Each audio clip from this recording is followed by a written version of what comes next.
이제 다 같이 자리에 일어나셔서 예배로 부르시는 하나님의 말씀에 귀를 기울이시겠습니다. 오늘 주님께서 저희들을 불러주시는 말씀은 에스겔서 37장 5절 6절 말씀입니다. 주 여호와께서 이 뼈들에게 이같이 말씀하시기를 내가 생기를 너희에게 들어가게 하리니 너희가 살아나리라. 너희 위에 힘줄을 두고 살을 입히고 가죽으로 덮고 너희 속에 생기를 넣으리니 너희가 살아나리라. 내가 여호와인 줄 너희가 알리라. 아멘. 찬송가 28장입니다. 고개 끄는 강림하사 부르시면서 우리가 주님의 자리로 더욱 가까이 나아가겠습니다.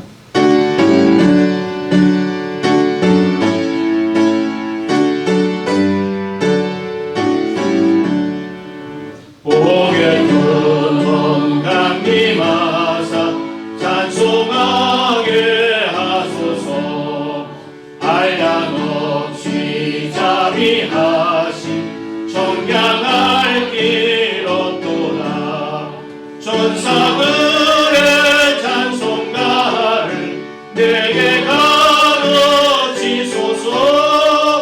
구속하신 그 사랑을 항상 찬송합니다. 주의 크신 도움받아 이때까지 왔으니 이와 같이 천국에도 이루기를 바라네. 하나님의 품을 떠나 죄에 빠진 우리를 예수 구원하시려고 보혈 흘려주셨네. 주의 귀한 은혜 받고 일생 빚진 자되네. 주의 은혜 사슬 내사 나를 주께 내소서. 우리 마음은 연약하여 범죄하기 쉬우니 하나님이 받으시고 천국 이를 지소서. 아멘. 이제 우리가 주님 앞에 우리의 죄를 고백하며 돌아가는 시간을 가지도록 하겠습니다. 기도하겠습니다. 은혜로우신 주님, 저희들을 주님 앞에서 쫓아내지 마시고 주의 성령을 저희들에게서 거두지 마옵소서. 오히려 이 시간 당신의 구원의 즐거움을 회복시켜 주시옵시고 자원하는 심령을 저희들에게 베풀어 주시사 주님의 성호를 노래하는 저희들이 되게 하여 주시옵소서. 아멘. 주님, 저희들 한 주간 잘 살았습니다. 잘 먹고 잘 입고 친구들과 잘 놀면서 잘 살았습니다. 세상에 참 잘 살았지만 그런데 주님을 생각하는 것, 주님의 말씀을 묵상하는 것, 주님을 따라 살겠노라고 다짐했던 적은 한 번도 없습니다. 이 시간 주님,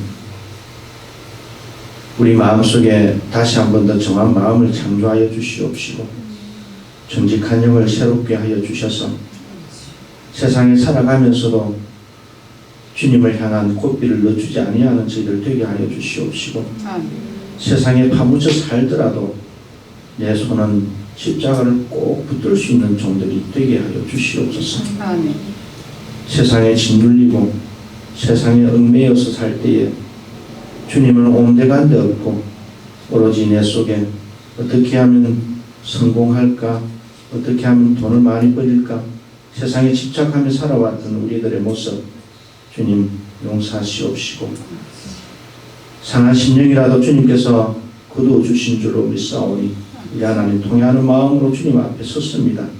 저희들 멸시하지 마시옵시고 거두어 주시옵소서. 우리의 뼈들도 꺾여졌고 우리의 피들도 주님 세상에 혼탁하였어서 정말 이 시간 예수 그리스도의 보혈이 주여 필요한 시간입니다. 저희들에게 수혈하여 주시옵시고 모든 것이 깨끗하여져서 예배드리기에 합당한 영으로 삼아 주시옵소서. 우리들의 모든 토로함과 고해함과 고백함을 주님께서 들어주실 줄로 믿사옵고 예수님의 이름으로 간절히 고백 기도드리옵나이다. 아멘. 이제 우리가 주님 앞에 찬송으로 우리의 죄를 다시 한 번 더 고백하고 되짚고 용서를 간구하는 시간을 가지도록 하겠습니다. 주는 완전합니다. 우리는 연약합니다. 연약한 주님, 연약한 저희들을 붙드시는 주님을 기대하면서 부르시면서 나아가겠습니다.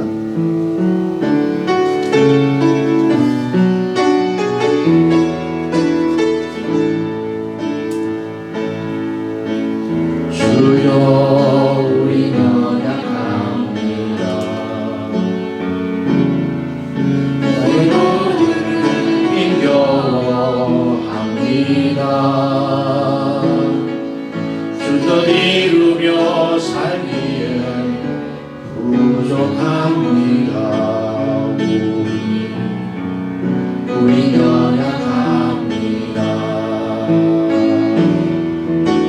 주여 우리 넘어집니다. 오늘 하루도 실수합니다. 주의 긍휼을 구하는 죄인입니다. 우린 주만 바라봅니다. 한없는 주님의 은혜 온 세상 위에 넘칩니다. 가릴 수 없는 주 영광 온 땅 위에 충만합니다.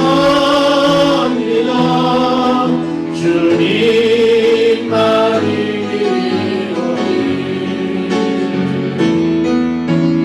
우린 그 길 따라갑니다.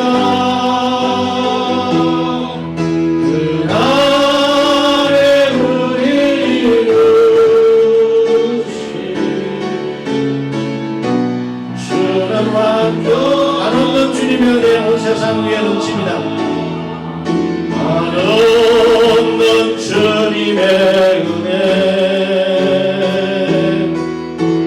온 세상 위에 넘칩니다. 가릴 수 없는 주 영광.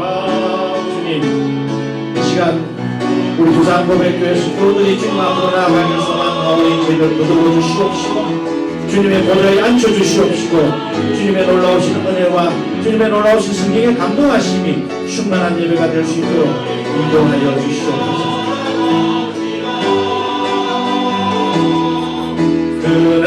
그날에 우리를 이루신 주는 완전합니다. 아멘.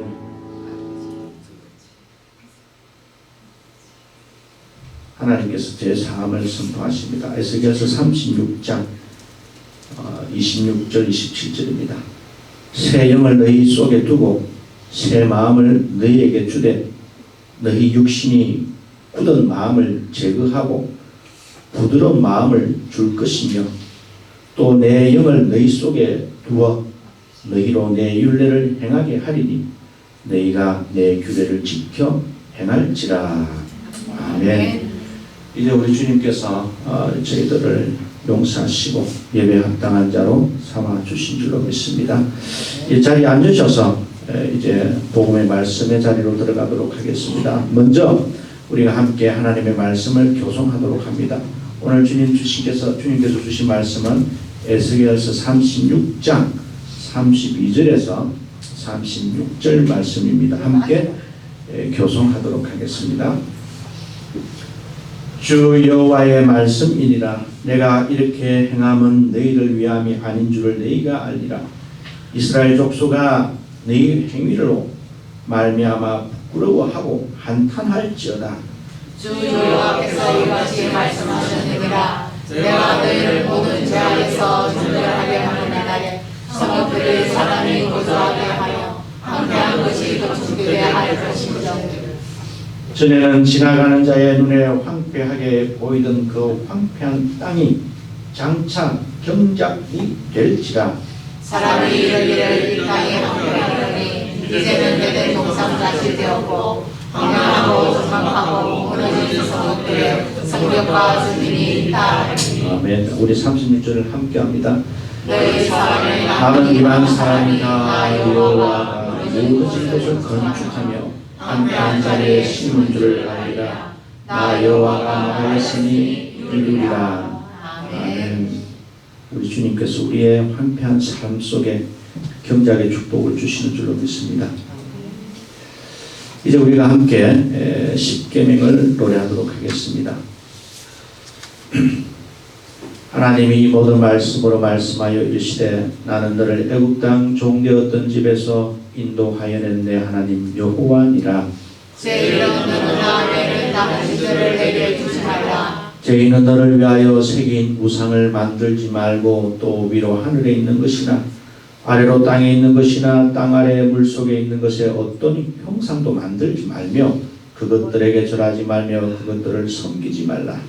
나 여호와 너의 하나님은 질투하는 하나님이죠. 나를 미워하는 자를 죄를 받게 아버지로부터 아들에게로 3,4대까지 이르게 하거니와 나를 사랑하고 내 계명을 지키는 자에게는 천대까지 은혜를 베푸느니라. 제3은 너는 내 하나님 여호와의 이름을 망령되게 부르지 말라. 여호와는 그의 이름을 망령되게 부르는 자를 죄 없다 하지 아니하리라. 제4는 안식일을 기억하여 거룩하게 지키라. 여세 동안은 힘써 내 모든 일을 행할 것이나 일곱째가는 내 하나님 여호와의 안식일이죠. 너나 내 아들이나 내 딸이나 내 남종이나 내 여종이나 내 가축이나 내 문 안에 머무는 개라도 아무리도 하지 말라. 이는 여세 동안에 나 여호와가 하늘과 땅과 바다와 그 가운데 모든 것을 만들고 일곱째 날에 쉬었습니다. 그러므로 나 여호와가 안식일을 복되게 하여 그날을 거룩하게 하였느니라. 제5는 내 부모를 공경하라. 그리하면 내 하나님 여호와가 내게 준 땅에서 내 생명이 기르리라. 제6은 살인하지 말라. 제7은 가늠하지 말라. 제8은 도둑질하지 말라. 제9는 내 이웃에 대하여 거짓 증거하지 말라. 제10은 내 이웃의 집을 탐내지 말라. 내 이웃의 아내나 그의 남종이나 그의 여종이나 그의 소나 그의 낙이나 물론 내 이웃의 소유를 탐내지 말라. 아멘. 이제 우리가 함께 기도하겠습니다. 은혜로우신 주님, 주님께서 저희들 죄인들, 불쌍한 영혼들 예배 자리로 말씀으로 불러주시고 주님의 말씀 앞에 회개하게 하시고 또 말씀으로 저희들에게 죄 용서의 놀라운 은혜를 베풀어 주셔서 이제 저희들에게 복음으로 다가오시고자 하시는 주님의 모습 이제 기대합니다. 아버지 성령으로 영접하게 하여 주시옵시고 성령의 인도하신 대로 말씀이 내 삶 속에 영의 양식이 되는 축복이 이 시간 넘쳐날 수 있도록 인도하여 주시옵소서. 당신께서 영으로 기록하신 말씀이오니 저희들 또한 영으로 하나님의 말씀을 경청할 수 있는 복된 시간이 되게 하여 주시옵소서. 우리 모두가 다 십자가에 달리신 예수 그리스도를 바라보며 그곳에 시선을 고정하고 주님께서 하늘에서 내려보내주시는 그 음성에 귀를 기울이는 복된 시간이 되게 하여 주시옵소서. 예수님의 이름으로 기도합니다. 아멘. 오늘 말씀은 로마서 7장입니다. 7장 1절에서 6절까지 되겠습니다.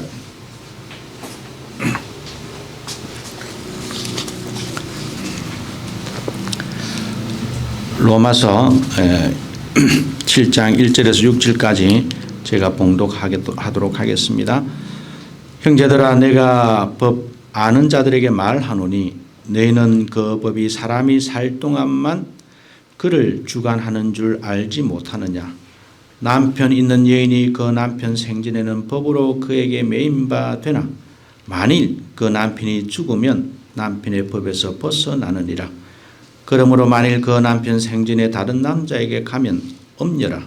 그러나 만일 남편이 죽으면 그 법에서 자유롭게 되나니 다른 남자에게 갈지라도 엄려가 되지 아니하느니라. 그러므로 내 형제들아, 너희도 그리스도의 몸으로 말미암아 율법에 대하여 죽임을 당하였으니 이는 다르니 곧 죽은 자 가운데서 살아나신 이에게 가서 우리가 하나님을 위하여 열매를 맺게 하려 함이라. 우리가 육신에 있을 때에는 율법으로 말미암는 죄의 정욕이 우리 지체 중에 역사하여 우리로 사망을 위하여 열매를 맺게 하였더니 이제는 우리가 얽매였던 것에 대하여 죽었으므로 율법에서 벗어났으니 이러므로 우리가 영의 새로운 것으로 섬길 것이요 율법 조문의 복 묵은 것으로는 아니할지니라. 아멘. 오늘부터 여러분들과 함께 로마서 7장을 공부를 시작하도록 하겠습니다. 로마서는 예수 그리스도로 대표되는 이 기독교의 가르침을 아주 질서정연하게 체계적으로 기록한 그러한 책입니다. 그래서 많은 사람들이 이 로마서를 읽고 싶어하고 또 많은 학자들 또한 이 로마서를 공부를 해서 로마서에 관한 좋은 해석, 주석 또는 설명서를 기록하려고 하는 그러한 꿈을 가지고 있는, 그러니까 로망의 대상이다라고 말을 할 수가 있죠. 그만큼 로마서는 훌륭하고 좋지만은 반면에 그만큼 까다롭고 또 이해하기가 힘든 그러한 부분이, 그러한 책이 바로 로마서다라고 말씀을 드려도 아마 과언이 아닐 것이다라고 생각이 되어집니다. 오늘 저희들은 이제 7장인데 여러분 7장까지 우리가 어떻게 걸어왔는지 제가 아주 짤막하게 좀 정리를 하고 그렇게 7장으로 들어가도록 하겠습니다.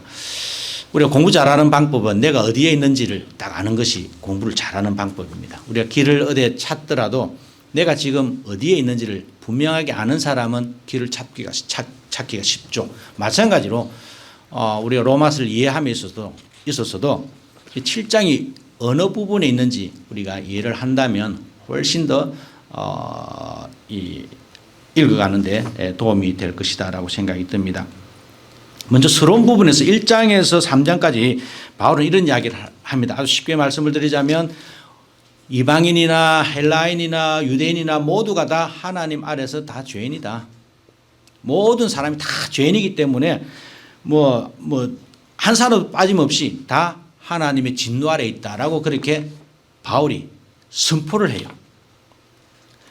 자, 하나님의 심판 아래 있기 때문에 우리 모두가 다 구원을 받지 않으면 안 됩니다. 그럼 어떻게 구원을 받을 수가 있을까요? 그래서 바울이 3장에서 4장에 이르기까지 우리가 구원을 받을 수 있는 유일한 길은 예수 그리스도밖에 없다.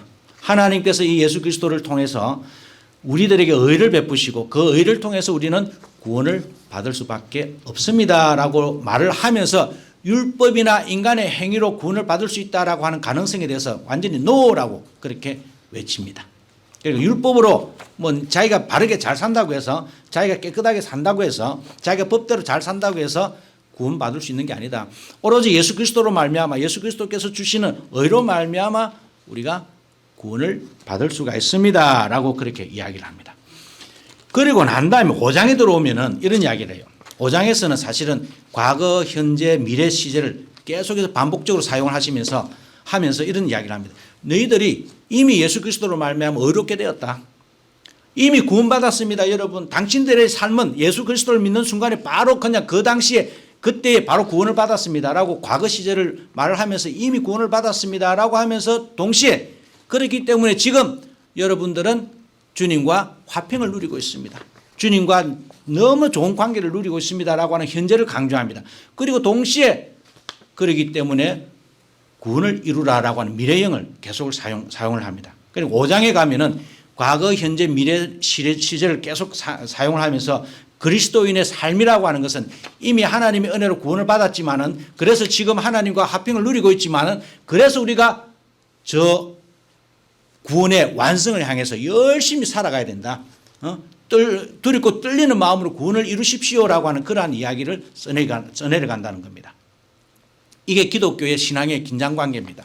이미 내가 구원을 받았으면 됐지 뭘 또 아닙니다. 이미 구원을 받아서 이제 하나님과 화평을 누리고 있지만은 그럼에도 불구하고 우리는 하나님께서 우리들에게 마지막 날 우리를 구원하시는 그날 종말의 날 그날 우리가 구원을 받기 위해서 우리가 힘써 예를 써야 된다는 겁니다.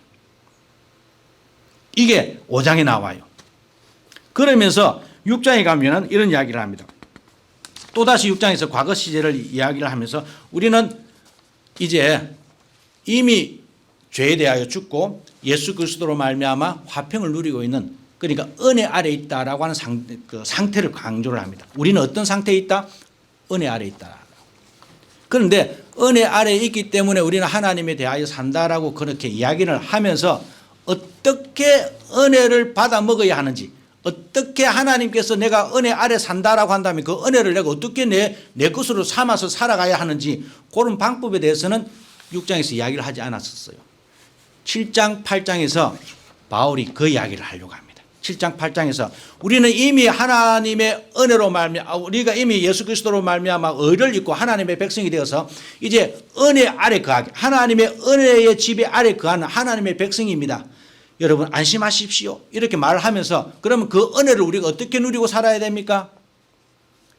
하나님의 은혜를 우리가 내 삶 속에 어떻게 구체화시키고 어떻게 그 은혜를 가지고 내가 하루하루 살아가야 됩니까? 그런 이야기를 이제 7장과 8장에서 써내려가야 되겠다라고 해서 바울이 써내려가는 게 바로 오늘 우리가 읽었던 7장 처음입니다. 자, 우리가 은혜를 받았는데 이렇게 생각을 하는 사람들이 있을 겁니다. 자, 이제 우리가 하나님의 은혜를 입었으니까 우리가 하나님의 백성이 되었으니까 이제 내가 열심히 하나님 말씀 잘 지키고 율법 잘 지키고 그래가지고 그래서 내가 구원을 이루겠다라고 생각을 하는 사람들도 분명히 있을 겁니다. 이제 내가 하나님의 은혜를 받았으니까 내가 율법을 지킬 수 있는 능력도 있고 율법대로 행할 수 있는 능력도 있으니까 내가 하나님 말씀 잘 지켜서 그래서 내가 온전한 구원을 이루겠다라고 생각을 하는 사람들도 있을 거란 말이죠. 또는 내가 이제 하나님의 은혜로 구원을 받았으니까 이제는 완전히 새로운 영역, 새로운 삶을 살아가니까 새로운 어떤 것에 의해서 우리가 살아가지 않으면 안 된다라고 주장을 하는 사람들도 있을 것입니다. 요 두 개가 문제가 생겼다는 것이죠. 왜냐하면 그 당시에 바울이 이런 이야기를 하니까 오케이, 알겠다. 우리가 이제 율법이라고 하는 게 있기 때문에 내가 하나님의 은혜로 하나님의 백성이 되었으니까 이제 하나님의 백성답게 율법적으로 율법을 잘 지키고 살아야 되겠다라고 주장을 했던 사람들이 있었다는 겁니다. 그래서 오늘 우리가 읽었던 7장 1절에 보면 뭐라고 나옵니까? 1절에 보니까 내가 법 아는 자들에게 말하노니 야, 법 좀 안다고 하는 사람들, 율법대로 살려고 하는 사람들, 내가 양심적으로 살려고 하는 사람들, 내가 은혜를 입었으니까 내가 교회를 다니니까 내가 착하게 잘 살아야지 하면서 내가 법대로만 살려고 하고 율법대로 율법을 잘 지켜서 행하려고 해서 자기의 의를 이루겠다라고 하는 그런 친구들 내가 한번 이야기 한번 해봅시다라고 화두를 꺼냈다는 이야기입니다.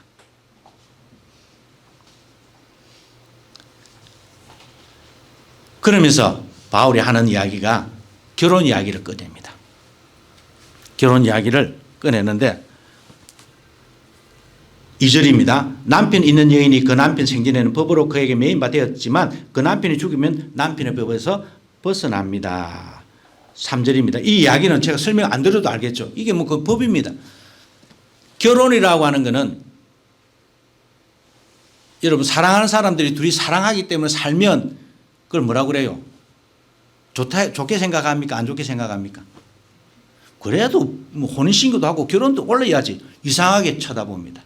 우리는 이미 법이라고 하는 결혼이라고 하는 인간 근대 인간들이 만들어낸 법이라고 하는 눈으로 그 두 사람이 사랑하고 살아가는 것을 이렇게 정죄를 한다는 겁니다. 뭐 틀렸든 말았든 간에 우리가 그렇게 익숙해져 있는 것이죠. 사랑은 결혼이 목적이 아니잖아요. 우리가 생각을 해보면. 그런데 결혼하고 살면은 괜찮아요. 싫어도 좋고 싫어도 괜찮다 그러고 뭐 좋아도 괜찮다. 그냥 결혼이라고 하는 법에 얽매여서 사랑이 이렇게 판단되어진다는 겁니다. 여기도 마찬가지입니다. 결혼을 이제 남편이 죽으면 여자가 그냥 여자가 뭐 이렇게 해도 된다 뭐 이런 이야기거든요. 그런데 여러분 요거를 인식을 그 해석을 잘못하면 굉장히 이제 좀 잘못되어지는데 3절에 가면 이렇게 이야기합니다. 그러므로 그 남편 생전에 4절입니다. 그러므로 내 형제들은 너희도 그리스도의 몸으로 말미암아 율법에 대하여 죽임을 당하였으니 자 여기서 사람들이 율법은 남편이고 나는 여자다. 그래서 율법이 하나님 예수 그리스도로 말미암아 모든 율법이 완성되고 다 이게 그러니까 성취되었으니까 이제는 나는 마음대로 살아야 돼라고 살 수 있어라고 생각을 하는 그리스도인들이 많다는 겁니다. 아니, 율법을 남편으로 생각하고 나를 신자로 생각하는 그런 알레고리칼한 해석들이 우리 기독교 안에 많다는 거죠. 그러니까 그거 그렇게 해석하면 안 됩니다. 자 여기 보십시오. 4절 보면 누가 죽었습니까? 율법이 죽었어요? 내가 죽었어요? 내가 죽었습니다. 여러분 율법은 안 죽어요. 율법은 여전히 살아있습니다. 자기 남편이 죽었다고 해서 이 한 여인이 자기 마음대로 그냥 칠랑팔랑 살 수 있어요? 못 삽니다. 여전히 율법이 그 여인을 쏙박하고 있어요. 율법이라고 법이라고 하는 것은 항상 살아있습니다. 그래서 그 법대로 우리가 살아가는 것은 나쁜 것이 아니에요. 법이 나쁜 건 아니라는 겁니다. 율법이 여러분 율법은 지금도 살아있습니다. 하나님의 율법, 하나님의 말씀이기 때문에 여전히 그대로 행사하고 있고 그대로 우리들에게 영향을 끼치고 있어요. 문제는 율법이 죽고 예수 그리스도께서 율법에 대하여 완성했기 때문에 이제 율법은 아무 힘이 없다라고 그렇게 해석을 하는 게 아니라 여기 분명히 율법에 대하여 내가 죽었다라고 합니다. 내가 죽어야 돼요. 내가. 여러분 내가 죽어야 됩니다. 끌떡거리는 내가 있기 때문에 문제가 생겨나는 겁니다. 예? 율법이 문제도 아니고 뭐 사랑이 문제도 아닙니다. 내가 살아있으면 여러분 문제가 생깁니다. 가정에서도 내가 죽으면 가정이 화평한데 내 주장이 강하면 그 가정이 어렵습니다. 부부관계도 마찬가지예요. 율법이 문제가 아닙니다. 내가 문제예요. 내가. 권사님 안 그렇습니까? 그죠? 맞죠? 자기 의가 강합니다. 우리는 모두가 다 내가 생각할 때에 내가 뭐 해보니까 내 생각에는 나가 살아있는 겁니다. 그러니까 부부 관계도 자기를 내려놓으면 되는데 그게 안 됩니다. 저 사람은 내 마누라니까 내 남편이니까 내가 원하는 대로 좀 되어줬으면 좋겠다는 겁니다. 내가 살아있는 거죠. 그런데 여기에 보니까 내가 죽었다라고 합니다. 내가 누구에 대해서 죽었다고 그래요? 율법에 대하여 죽었다는 겁니다. 여러분 여기 죽는다라고 하는 단어가 사실은 굉장히 재미있는 단어인데 이거는 사실은 수동태로 되어 있습니다. 그러니까 내가 내 자신을 죽이는 게 아니죠. 내가 내 자신을 죽이는 게 아니라 내가 내 자신을 자살시키 내가 죽는 게 아닙니다. 수동태로 되어 있어요. 그러니까 내가 누군가에 의해서 죽는 겁니다. 이게 이제 조금 어려운 말을 조금 하자면 하나님 신적 수동태라고 좀 어려운 말인데 신적 수동태라고 하는데 하나님이 우리를 죽이겠어요? 안 죽입니다. 안 죽이지만은 그러나 하나님에 의해서 내가 내 자신을 죽이는 그런 의미입니다. 하나님의 은혜인데 하나님의 역사인데 하나님의 어떤 역사하심으로 말미암아 내가 내 자신을 죽인다는 것이죠. 그러나 뭐 언어적으로만 보면 하나님께서 하나님에 의해서 내가 죽는 겁니다. 그러나 하나님은 우리 인간을 죽이지 아니하시기 때문에 마치 하나님께서 나로 하여금 너는 죽어야 돼. 너는 죽으라. 죽게 하시는. 그래서 내가 아멘 내가 내 자신을 죽이겠습니다라고 하는 그런 신적 수동태와 같은 그런 뉘앙스 이 속에 담겨져 있습니다. 좀 어려운 이야기지만 말을 하자면 그런 겁니다. 하나님의 은혜로 내가 내 자신을 죽였다는 겁니다. 하나님의 은혜로 말미암아 내가 율법에 대하여 죽었다는 겁니다. 그리고는 뭐라고 합니까? 죽임을 당하였으니 죽임을 당했다라고 그러니까 내가 내 자신을 죽였다라고 하는 이 뜻이 무엇이냐 하면은 이는 다른 이 곧 죽은 자 가운데서 살아나신 이에게 가서라. 그러니까 내가 죽는다는 것, 내가 하나님의 은혜로 내 자신을 쳐 죽인다는 것, 내가 하나님의 은혜로 하나님의 인도하심으로 말미암아 율법에 대하여 내 자신을 쳐 죽인다는 것은 내가 다르게 해석을 하자면 그 죽은 예수 그리스도 살아나신 그 예수 그리스도에게로 간다는 뜻입니다. 이 간다라고 하는 말은 영어로 go인데 여기 go라고 하는 뜻은 없어요. 한국 성경이 우리 개혁 개정이 잘못 번역한 거고 가다라고 하는 말은 그런 뜻이 아니고 내가 쏙하다라고 하는 뜻도 있고 여러분 예수님께서 돌을 빵으로 만드셨습니다. 돌이 빵으로 변하다라고 하는 동사가 여기 사용이 된 거예요. 내가 그리스도에게로 간다는 말은 내가 그리스도로 변한다는 겁니다. 율법이 문제가 아니고 내가 이제는 율법에 대하여 죽는다는 말은 내가 그리스도로 다가간다는 겁니다. 그리스도에게 속한다는 것이죠. 아니 작은 예수가 된다는 겁니다. 말을 하자면 하나님께서 예수님께서 기적을 베푸십니다. 기적을 베푸셨다 베풀다라고 하는 동사가 이 동사입니다. 내 삶 속에 기적이 일어나서 마치 돌이 빵이 되듯이 김삼대기가 작은 예수로 변해간다는 겁니다. 이게 바로 내가 어떻게 죽는다는 뜻입니다.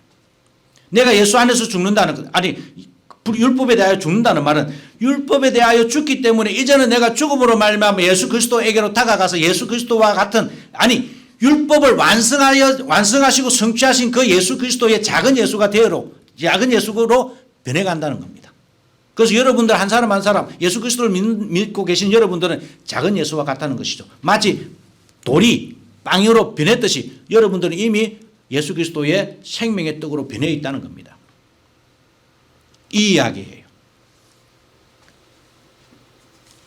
그래서 어떻게 합니까? 하나님을 위하여 열매를 맺게 하려 함이라.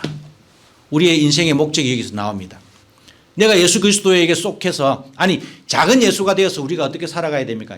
하나님을 위해서 하나님의 열매를 맺는 삶을 살아야 된다. 여러분 어제 제가 어느 결혼식에 다녀왔습니다. 결혼이 중요할까요? 결혼식 많은 사람들이 결혼식 아주 중요하게 합니다. 결혼식도 중요해요. 다 해야 되죠. 아까도 제가 잠깐 말씀을 드렸지만 그거는 법적인 장치입니다. 결혼을 해서 행복하게 사는 사람도 있지만 결혼을 해서 불행하게 사는 사람도 있고 결혼이라고 하는 카테고리 속에서 저 사람을 미워하고 남편을 미워하고 아내를 미워하고 사는 사람들도 있습니다. 문제는 뭐예요? 결혼이 중요한 게 아니잖아요. 물론 결혼이 중요합니다. 결혼식도 해야 되겠죠. 그러나 그 두 사람이 정말 사랑하느냐 안 사랑하느냐 그게 문제 아니겠어요?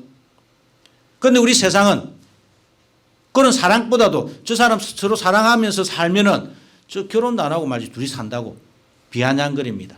물론 세상이기 때문에 그럴 수가 있겠죠. 제가 드리고 싶은 말씀은 그게 아닙니다. 중요한 것은 사랑이죠. 마찬가지로 내가 율법에 대하여 죽었다라고 하는 말은 내가 율법을 아예 없앴다는 뜻이 아닙니다.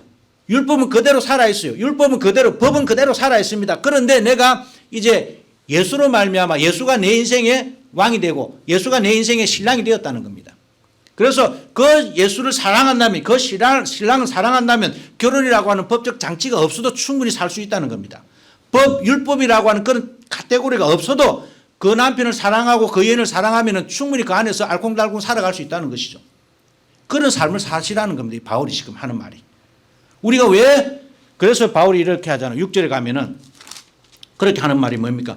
이러므로 우리가 영의 새로운 것으로 섬길 것이요 율법 조문에 묵은 것으로 아니할지라.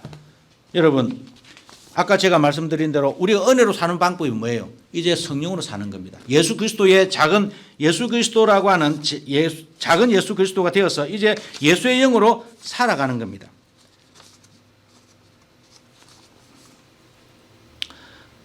6절에 이렇게 말합니다. 우리가 영의 새로운 것을 섬길 것이다. 이거를 이제 제가 좀 여러분들이 풀어서 표준 세번역은 이렇게 번역을 하더라고요. 그래서 우리는 문자를 따르는 낡은 정신으로 하나님을 섬기지 않고 성령이 주시는 새 정신으로 하나님을 섬깁시다. 이렇게 세번역 아주 쉽게 잘 번역을 해놨어요. 여러분 하나님께 예수님께서 이런 이야기를 합니다. 마태복음 5장에서 7장 산상수훈에서 너희가 간음하지 말라. 산상수훈은 뭐라고 합니까? 나는 너희에게 이르노니 음욕을 품고 여자를 보는 자마다 이미 마음에 간음하였느니라. 여러분 율법을 지키고 안 지키고 문제가 아니잖아요. 이 율법을 이제는 새로운 해석, 율법을 아예 없앴다는 뜻이 아닙니다. 그 율법에 대한 새로운 잣대가 주어졌다는 것이죠. 실질적으로 간음하느냐 안 하느냐 이게 문제가 아니고 이미 네가 네 마음속에 그런 마음이 있으면 이미 간음했다라고 하는 것이 이게 성령의 법이에요. 이러한 법으로 우리가 살아갈 수 있다는 겁니다. 왜? 예수 그리스도가 되었기 때문에. 기적이 내 삶 속에 기적이 일어났기 때문에. 아까 가다라고 디노마이라고 하는 영어로 헬라말로 디노마이라고 합니다. 내 삶 속에 기적이 일어났다는 겁니다. 돌이 빵으로 변하듯이 김산대기가 작은 예수 그리스도로 완전히 변했다는 겁니다. 그렇기 때문에 그러한 해석이 가능하다는 겁니다. 영적으로 가능하다는 것이 영적인 해석, 그러니까 성령에 감동되어서 율법을 바라볼 수 있는 그런 사람으로 변해갔다는 겁니다.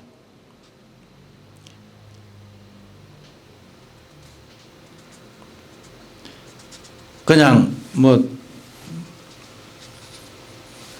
밥 잘 차려주고 남이 해달라는 거 잘해주고 부인이 해달라는 거 잘해주고, 그런데 그 마음은 다른 데 있으면 그게 어떻게 됩니까? 그렇게 하지 말라는 거죠. 예를 들자면 성령의 법이라고 하는 거는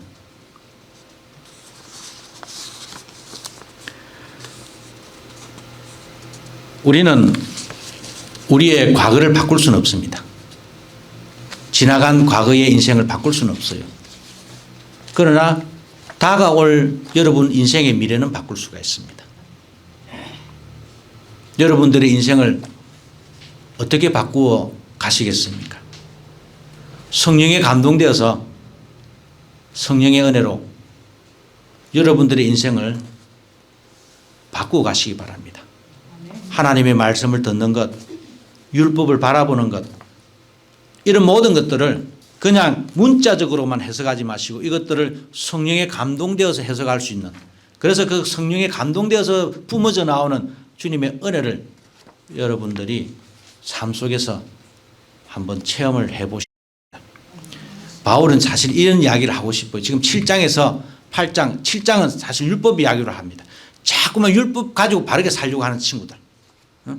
막 열심히 그렇게 하면 막 은혜가 되는 것 같고, 그렇게 살면 그냥 예수 잘 믿는 것 같은 그러한 친구들에게 지금 7장 이야기를 하는 겁니다. 8장에 가면은 절대로 그럴 수 없다. 율법 가지고 니 아무리 살아봐라. 절대로 네 만족이 안 된다.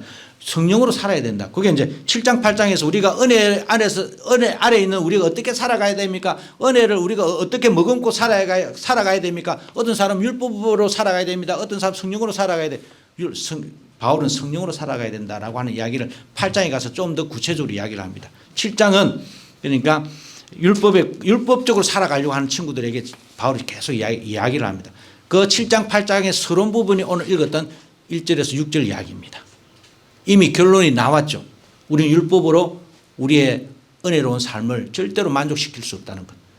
우리의 은혜로운 삶은 성령으로 말미암아 성령에 감동될 때에 우리의 은혜, 주님께서 주신 은혜가 더욱더 빛난다는 사실을 여러분들 기억하시고, 오늘도 내일도 언제나 성령을 간구하시고 그 성령으로 말미암아 모든 것들을 성령의 은혜대로 해석하시는 여러분들 되시기를 주님의 이름으로 간절히 소망합니다. 기도하겠습니다. 은혜로우신 주님 감사합니다. 우린 심히 연약하고 부족하지만은 우리 하나님께서 저희들에게 은혜를 베푸셔서 율법에 대하여 죽을 수 있는, 그리하여 예수 그리스도 안에서 작은 예수로 거듭날 수 있는 은혜를 베풀어 주시니 참 감사합니다.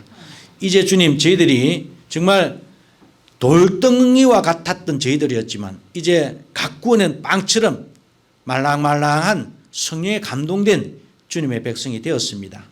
주여, 이제로부터 영원히 저희들이 하나님의 말씀을 성령에 의해서 해석하고 성령에 감동되어서 살아가는 저희들이 될 수 있도록 인도하여 주시옵소서. 모든 것에 있어서 부족합니다. 우리가 성령을 머금지 아니하고는 넘어지고 자빠지고 그냥 내 생각이 불쑥불쑥 튀어나옵니다. 우리 하나님, 저희들을 불쌍히 여겨주셔서 성령에 감동되어서 성령으로 자기 인생을, 자기 가정을, 교회 생활을 해나가는 그런 주님의 백성들이 되게 하여 주시옵소서. 예수님의 이름으로 간절히 기도하옵나이다. 아멘.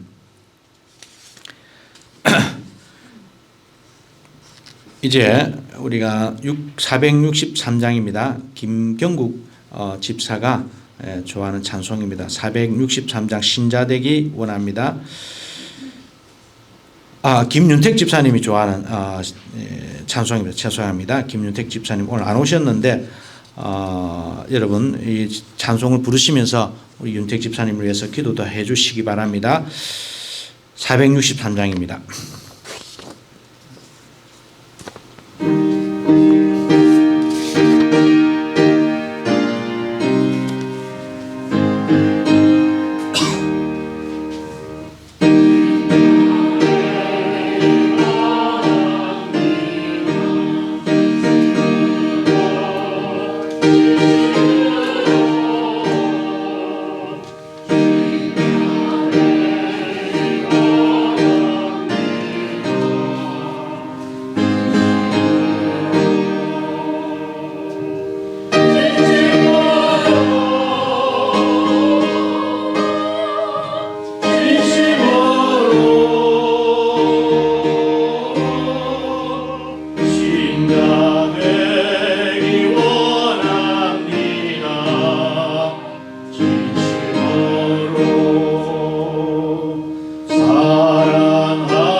감사드립니다. 아버지, 오늘 저희가 들은 말씀 기억하여서 저희가 삶 속에서 여러 선택의 상황이 왔을 때 이 말씀을 기억하고 저희가 바른 선택을 하며 살아갈 수 있도록 도와주시옵소서. 저희가 주님께 받은 것을 다시 주님께 올려드립니다. 이것이 쓰이는 곳곳에 주님의 계획대로 바른 일이 일어날 수 있도록 도와주시고, 또 오늘 참석하지 못한 저희 성도분들과 또 온라인으로 참석하고 있는 저희 지체들 모두에게 저희와 같은 은혜를 나눠주시옵소서. 이 모든 기도 살아계신 예수님 이름으로 기도드렸습니다. 아멘.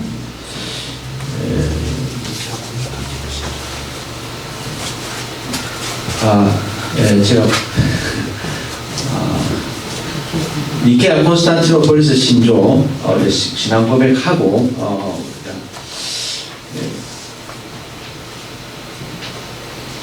주기도문 하고 그렇게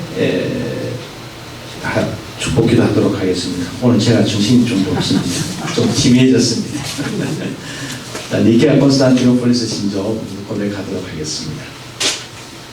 우리는 하나님 승하시며 하늘과 땅 보이는 것과 보이지 않는 모든 것을 창조하신 것을 믿습니다.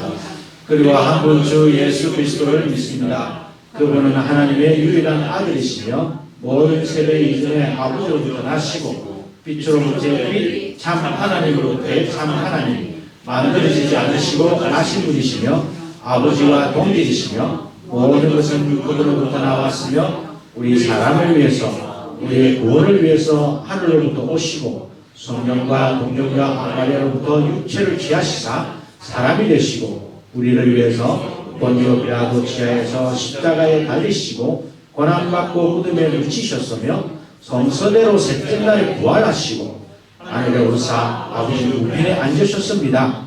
그리고 그분은 영광 가운데서 산자와 죽은 자를 심판하시기 위하여 다시 오십니다.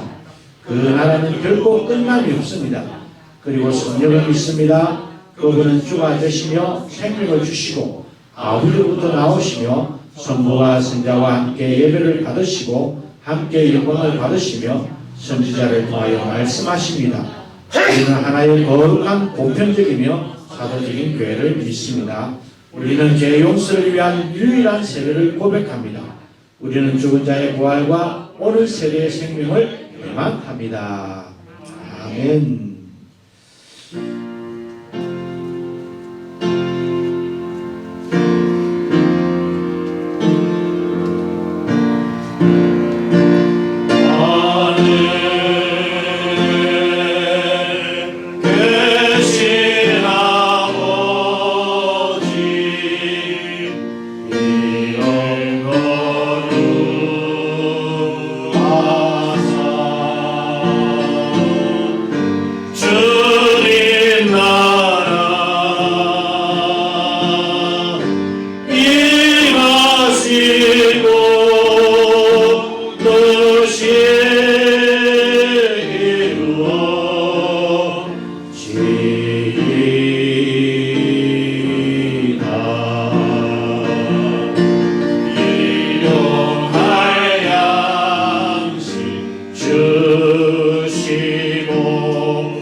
또 시험에 들게 마시고 악에서 구원하소서. 내게 주의 나라 주의 권세 주의 영광 영원히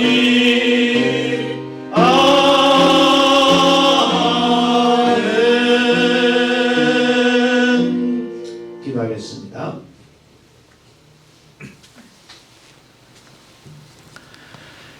여호와는 내게 복을 주시고 너를 지키시기를 원하며 여호와는 그 얼굴을 내게 비추사 은혜 베푸시기를 원하며 여호와는 그 얼굴을 내게로 향하여 드사 평강 주시기를 원하노라.